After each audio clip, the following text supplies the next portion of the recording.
দেখুন বন্ধুরা, আজকে আমি ফিরে এসেছি। একটু দেরি হয়েছে ঘুম থেকে উঠতে উঠতে। আমি সচরাচর 4:30-5টার সময় উঠে যাই। দেখুন কি দেখাচ্ছি আপনাদেরকে।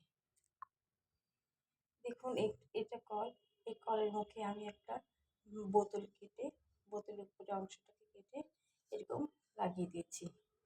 এটা এরকম করে লাগালে কলের জলটা ঠিক এভাবে পড়ে। দেখেছেন শব্দটা? আর যদি মনে করেন যে কম জল পড়বে, তাহলে একটু গায়ে ছিটে পড়বে না, কম জল পড়বে, কলটাকে এরকম করে আবার নামিয়ে দিতে পারবেন। দেখেছেন, এটাকে বোতলটাকে কেটেছি, কেটে এরকম করে দিয়েছি। এই দেখুন বোতলের দুভাগে, এটা একটা ডেটলের বোতল, ডেটলের ছোটো বোতলগুলো আছে সেই বোতলগুলো। এই দেখুন দুপাশে এরকম কেটে দিয়েছি মুখ, যাতে এটা সেট করা যায়। ঠিক আছে, তারপর চলে আসি।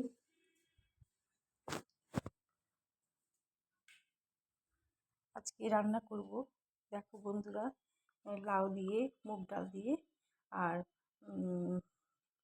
কুমড়োটা কুমড়ো কুমড়ো দিয়ে তোমার কুমড়ো ভর্তা করব, কুমড়ো মাখা করব। দেখতে থাকো, হ্যাঁ, পরে ভিডিও দেব, দেখো। তারপর চলে আসি।